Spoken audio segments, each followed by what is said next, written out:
దేశవ్యాప్తంగా సంచలనం సృష్టించిన అయోధ్య శ్రీరామ జన్మభూమి ఆలయ హుండీ నగదు చోరీ ఆరోపణలు ఇప్పుడు రాజకీయంగా తీవ్ర చర్చకు దారితీశాయి. ఈ వ్యవహారంపై కర్ణాటక ఉప ముఖ్యమంత్రి డీకే శివకుమార్ చేసిన వ్యాఖ్యలు రాజకీయ వర్గాల్లో దుమారం రేపుతున్నాయి.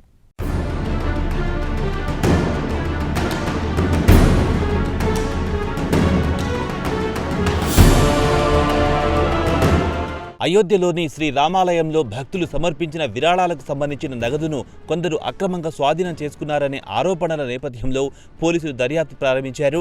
ఈ కేసులో పలువురిని అదుపులో తీసుకుని విచారణ కొనసాగిస్తున్నట్లు సమాచారం. అయితే ఈ వ్యవహారానికి సంబంధించిన పూర్తి నిజాలు దర్యాప్తు అనంతరం మాత్రమే వెల్లడి కానున్నాయి. ఈ నేపథ్యంలో కర్ణాటక ఉప ముఖ్యమంత్రి డీకే శివకుమార్ స్పందిస్తూ హుండీ దొంగల పట్ల ప్రజలు అప్రమత్తంగా ఉండాలి అంటూ భారతీయ జనతా పార్టీపై తీవ్ర విమర్శలు గుప్పించారు.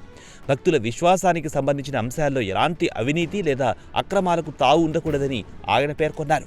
ఆలయ పవిత్రతను కాపాడడం ప్రతి ఒక్కరి బాధ్యత అని ఆయన అన్నారు.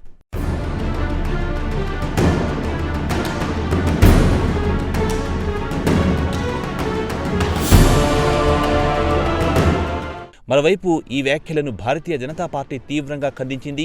ఆలయ వ్యవహారాన్ని రాజకీయ ప్రయోజనాల కోసం వాడుకోవడం తగదని బీజేపీ నేతలు పేర్కొన్నారు.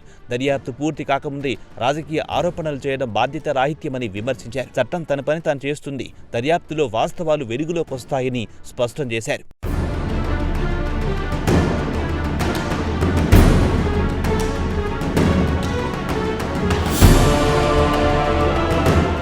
ఈ ఘటనపై ప్రతిపక్ష పార్టీలు కూడా స్పందిస్తూ ఆలయ విరాళాల నిర్వహణలో పూర్తి పారదర్శకత ఉండాలని డిమాండ్ చేస్తున్నాయి. భక్తులు సమర్పించే ప్రతి రూపాయి పవిత్రమైనదని, దాని వినియోగంపై ప్రజలకు పూర్తి సమాచారం అందించాలని కోరుతున్నాయి. అవసరమైతే స్వతంత్ర దర్యాప్తు జరపాలని కూడా కొన్ని రాజకీయ పార్టీలు డిమాండ్ చేస్తున్నాయి.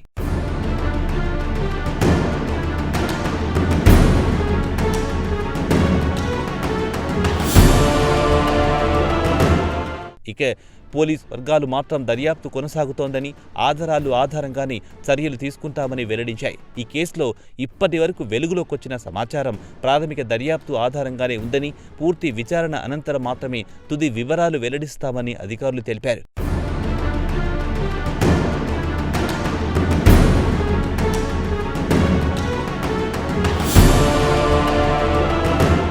భక్తుల విశ్వాసాలకు సంబంధించిన అంశం కావడంతో ఈ కేసుపై దేశవ్యాప్తంగా ఆసక్తి నెలకొంది.